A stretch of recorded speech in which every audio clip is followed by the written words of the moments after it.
Os Últimos Dias de Krypton. Para o audiobook completo, acesse a nossa playlist. Capítulo 10.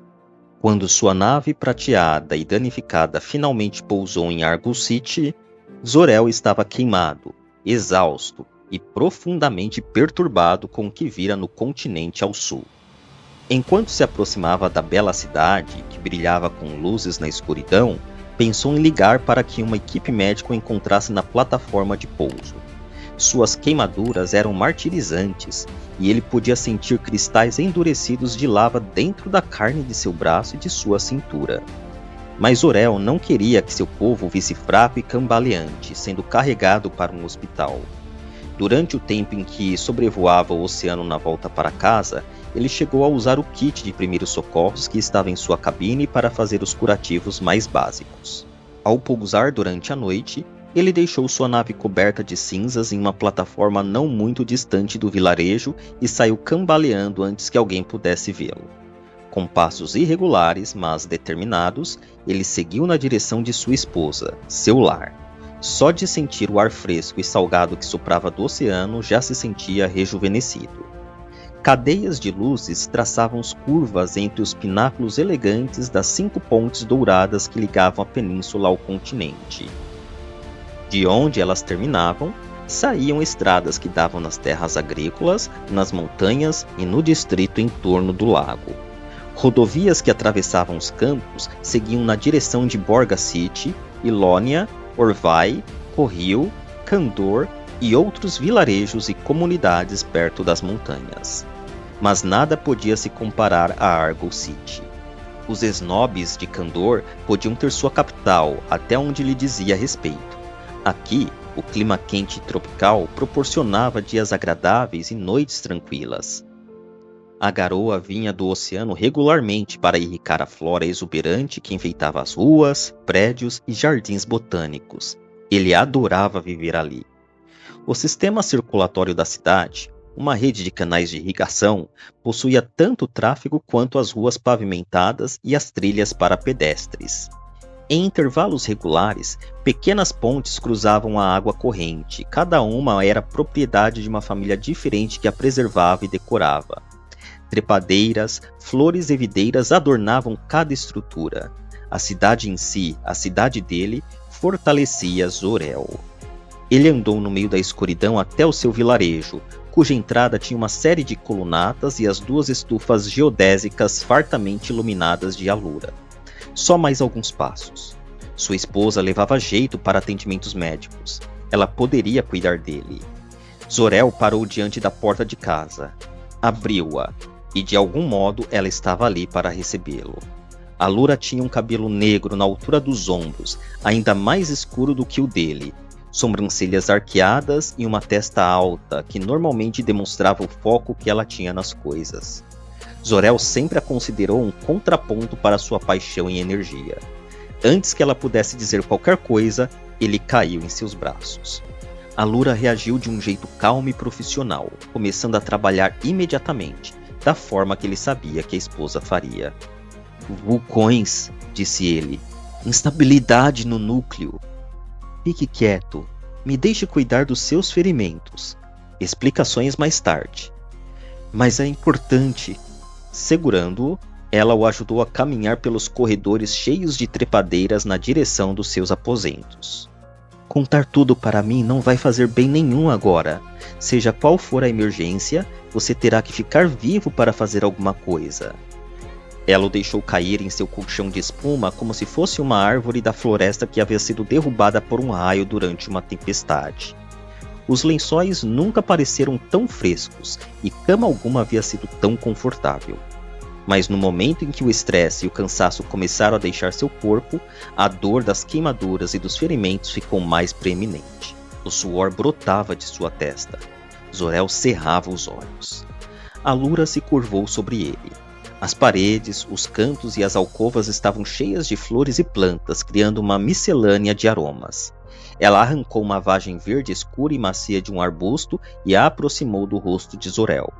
Sinta o cheiro disso e inspire profundamente. Ela esmagou os grãos nas pontas dos dedos. Uma névoa delicada daquele sumo, com um aroma azedo e vegetal, foi borrifada para dentro de suas narinas, deixando-o tonto. Espera, preciso... Depois ele não conseguia se lembrar do resto da frase, nem falar outra palavra que explicasse aquilo que havia vivenciado. Zor-El caiu em um vazio tão escuro quanto os campos de lava do continente ao sul. Zor-El acordou com a cabeça girando e doendo, mas estava se sentindo muito melhor.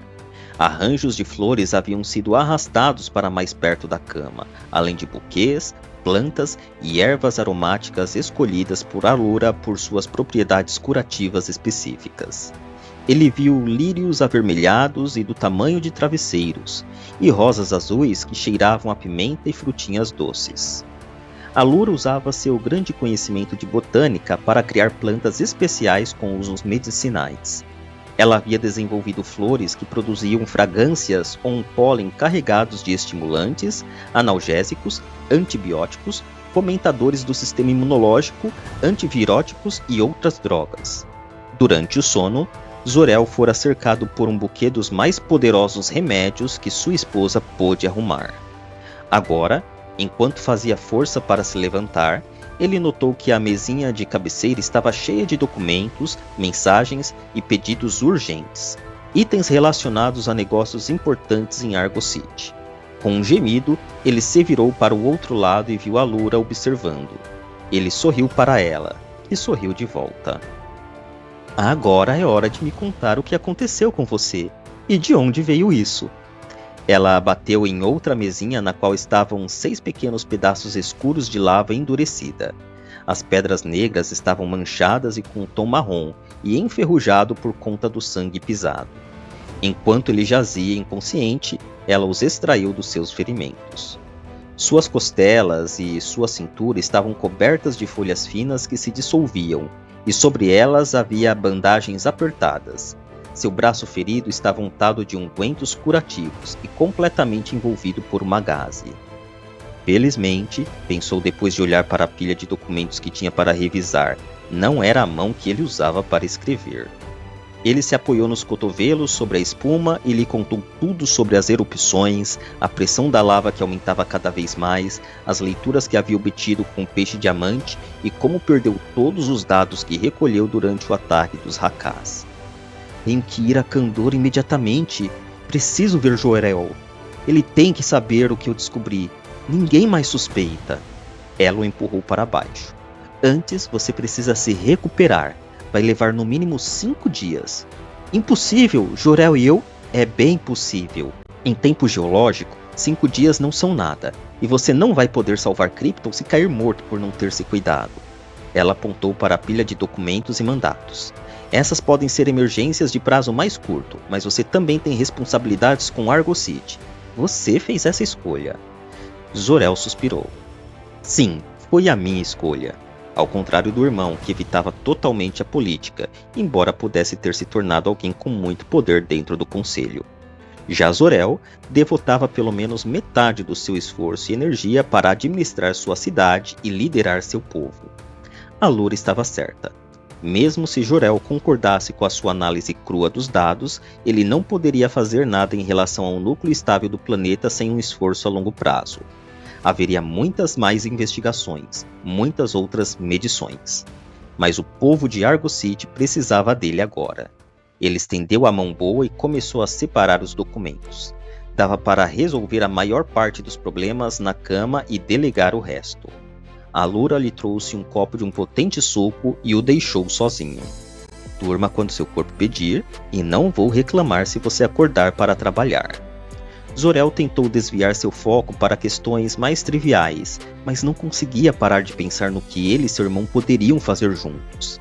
Ele era 2 anos mais novo do que Jor-El, um gênio por si só, mas seu irmão sempre foi mais bem-sucedido na área científica, fazia mais descobertas espetaculares e ampliava as fronteiras do conhecimento kryptoniano.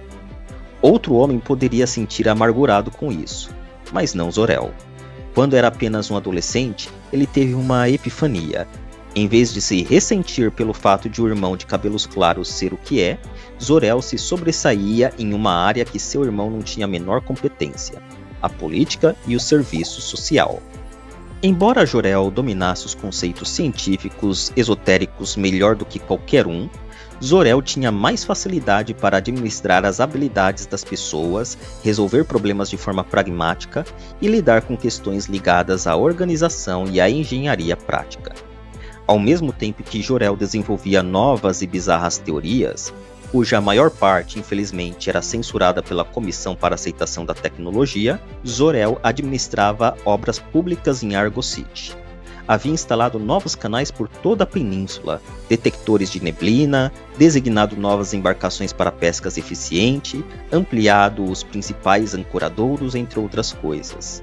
A população da cidade recorria a ele quando tinha problemas, da mesma forma que também o ouvia sempre que ele tinha algo a pedir. Embora estivesse ansioso para fazer uma apresentação ao Conselho Kryptoniano, ele fez o que Allura pediu. Esperou até sarar. Finalmente, 2 dias antes de sua mulher acreditar que estava pronto para viajar, ele se levantou e arrumou a mala para a viagem. Poderia ter enviado uma mensagem direta através das placas de comunicação, mas preferia fazer isso pessoalmente. Já que havia perdido todos os dados brutos que coletara, Zor-El queria se encontrar com o irmão, descrever exatamente o que havia acontecido e ouvir seu conselho. Com a ajuda de Jor-El, poderia falar diretamente com o conselho, e não teriam como descartar suas alegações tratando-as como histeria. Ou talvez o irmão concluísse que não havia muito com o que se preocupar, que uma simples explicação geológica daria conta do que vira. Zor-El só podia esperar que essa fosse a resposta, mas não podia ter certeza. Depois que Allura trocou as bandagens do seu braço e do abdômen, que ainda estavam bem queimados, ele a beijou e seguiu para a propriedade do irmão.